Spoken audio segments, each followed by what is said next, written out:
The Bowspring is a really cool alignment system. You can use it while you're doing everything else. Today we're going to use it to help us relax. So one thing you might notice is that we're going to keep our belly and our throat long in the front the whole time. And that's going to enable us to stay open through a whole channel. So we call that the central channel. Imagine the crown of your head to your pelvic floor where you're seated. Where Abby's seated on 2 blocks right now. So if you have a couple of blocks, that would be great. If you don't, and this is not accessible for you, you can start out seated on a chair. But we want to stay open. She's got her belly open. She's got an inward curve of the low back. So instead of the back tucking under, she's got it inwardly curved. And you might need to pull the hips out in order to do that a little bit more freely. And now she's like this. Her throat is open, so she's not tucking her chin under either. And she's got a whole open channel from the crown to the root. All right, so we'll get started here. Abby, once you slide your hands to the side of the head, we call this ecstasy arms. In ecstasy arms, we want the elbows to be more narrow so that the back can be full. She's got her crown lifted towards the ceiling, and she's got her ribs lifted up as well. And we're going to take a long inhale here, getting long through your whole central channel. And then we're going to crescent up and to the left. So she's arcing over. She's not trying to really crease the left side of her body. So I'm just going to adjust you a little bit. You're going to come up a little bit. Yeah, there you go. So it's more about a long arc. She's opening up this whole side of the body from the right shoulder to the right hip.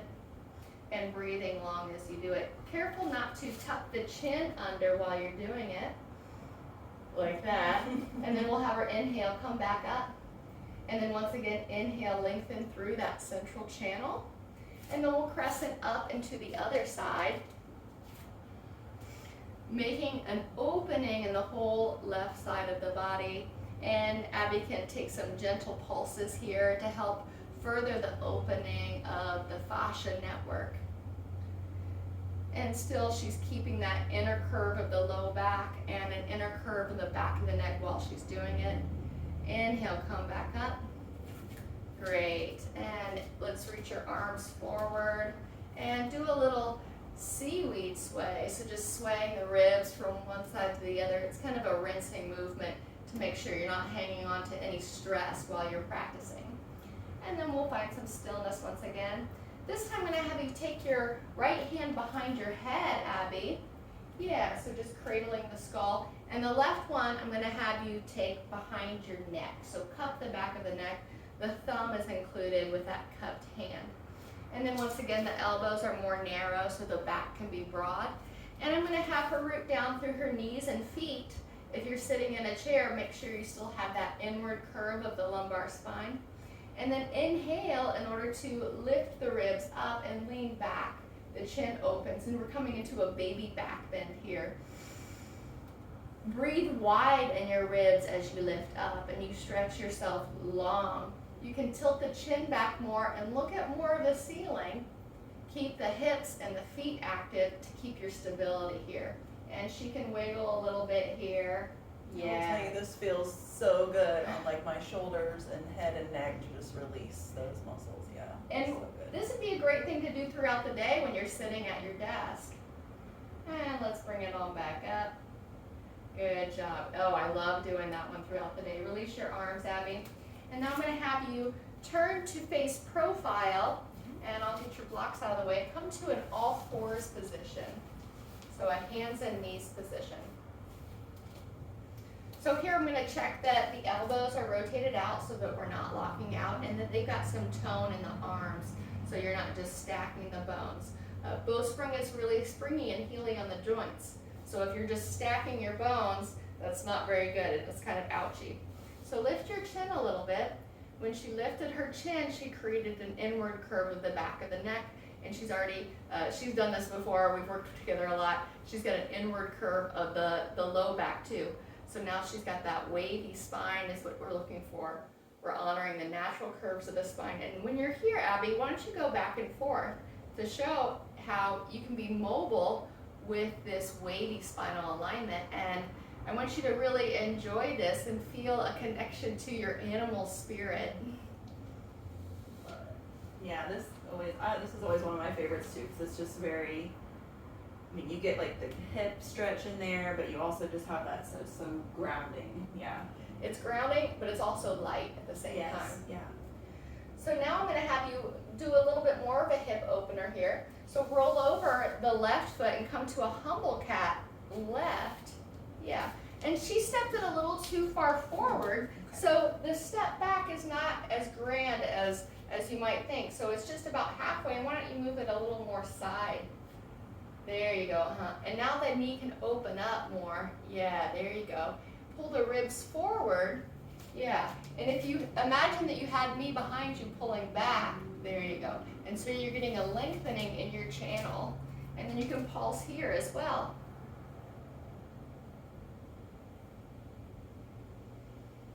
She's opening the hips, and she's getting longer in the spine. All right, let's take it and try it on the other side.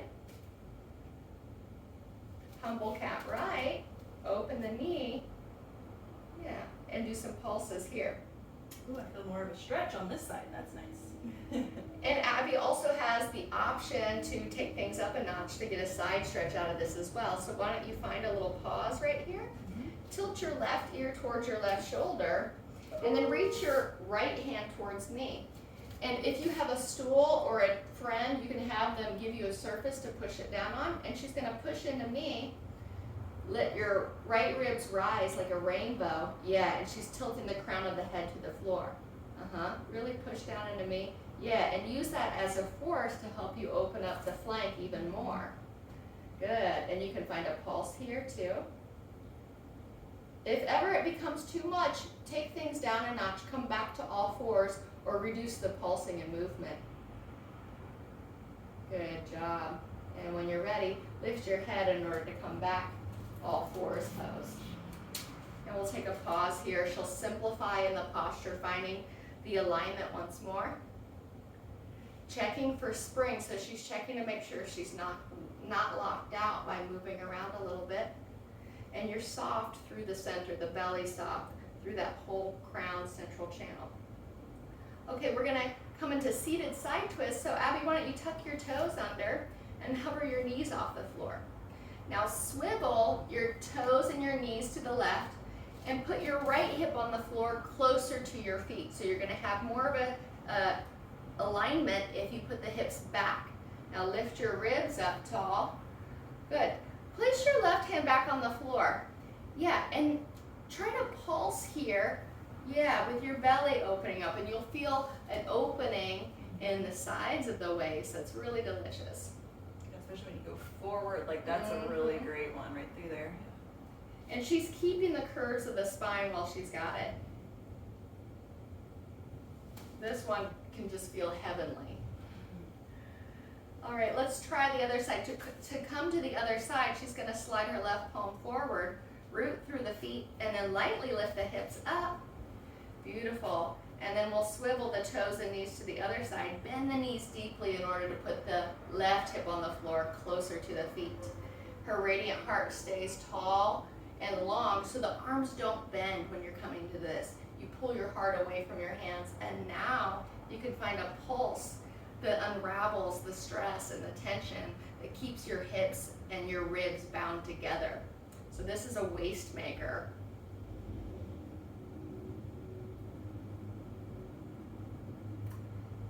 And just move through your breath while you're doing this. And I hate to make you stop this, I know this one's yummy, but let's move on now to our side. So I'll have her tilt her left ear towards the left, root down with her right palm, and then slide onto the side body. We're gonna roll to our belly now, so extend your legs long. Good. Take a rosebud hand, so make a fist with your right hand, wrap the left one around it, and use that as a pillow for your forehead. So a common misalignment here is to have the elbows too narrow together, and so the shoulder blades are smashed together. But Abby's got her elbows nice and wide, so there's a lot of space right here. We need that space. Her central channel is open. She's got an inward curve of the back of the neck, And if you don't know if you do or not, you can reach your hand back and check. A lot of times we think we do, but we're so used to the neck being flat in the back that we don't know. And it feels good if you have a friend here to help mold that fascia in. Yay. Yay! Okay, she's got her curves in her spine. And now I'm gonna have her start rolling on the top of the feet here. So she's doing it on hard floor right now because she's kind of off of her mat, but I recommend doing it on carpet or a soft mat. And what we're doing here is we're opening up the fascia on the top of the foot, which can become very, very tight. As you do that, Abby, why don't you take your hips in the same direction that the heels are going? So the knees will stay rooted to the floor. Go a little bit slower so they can see. Yeah, and it feels really yummy if you go slow too. The more you feel. Yeah, I feel it great. Stretch right in the glute there. And we're dispersing nervous energy when we use the feet to steer the hips.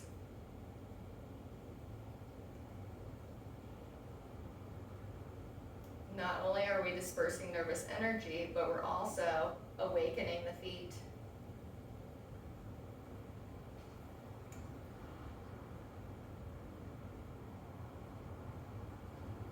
And one more time, we'll come to center.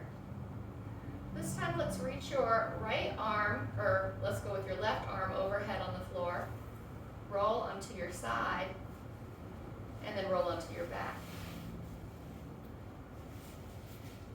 Shift yourself to the center of your mat. There you go. And then we'll find a supine bow. Abby, take your hands and grab your butt so she can grab it because it's her butt, and you can grab your own as well. Grab your buttocks flush, and mold it upwards towards your head so that you're creating a lumbar curve even when you're laying on your back. So there's an empty space between her low back and the floor. All right? Now, check the back of your neck so that you've got an empty space there as well. Good. And then I'm going to have you cross your right ankle over your left knee. Reach your arms up towards the sky so that your arms make a V shape. So a little bit higher here. Good. And then slide your left heel forward a little bit. Lift your forefoot off the floor. And then give a dragging action in the back of the leg. This will keep you rooted. Now, let's shift the knees halfway to the left or the right and shift the arms halfway to the left. Good. So she's keeping the waves of the spine while she twists, and it feels really opening. We're getting rid of nervous energy.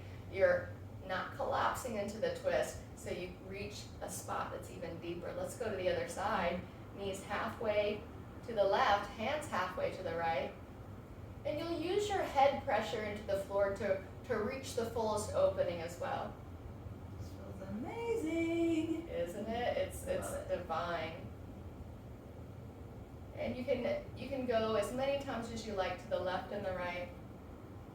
And then we'll switch legs, return the right foot to the floor, cross the left ankle, over the right knee. There you go. And you'll use the right heel as a mechanism in order to drag back, engaging the back of the leg, which will keep you even rooted more.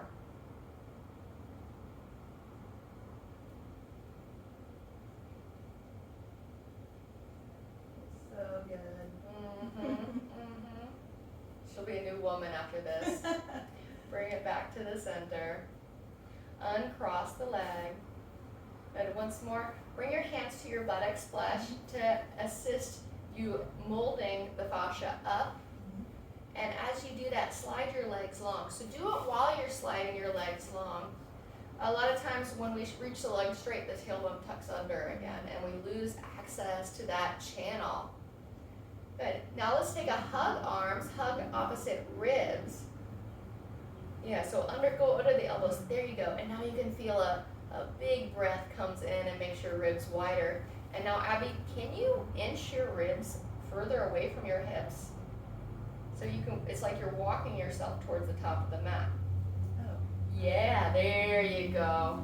And then what we're doing there is we're expanding the lumbar spine. You're creating space between the vertebrae. And you feel just longer. The waistline gets more narrowed. Now let's take the hands to the back of the neck. Mold the fascia and the flesh up and in so that the front of the throat gets longer. Your jaw releases. Good, and then keep it like that. Return the arms to the side of the body, the palms facing up. And invitation to close your eyes here. Once you've set yourself up in this posture, you can release any engagement. The tops of the feet release. Yes, the inner thighs release. You can just let your legs fall as they will. The knees soften, softening up the legs, softening in the pelvis, the hips, releasing through the core, softening through the chest, the fingertips through the wrists, release any engagement in the shoulders, soften through the neck, the jaw, soften the face and the scalp. Envision your central channel is open, free, and unobstructed through your whole being, allowing for an open exchange of information and energy.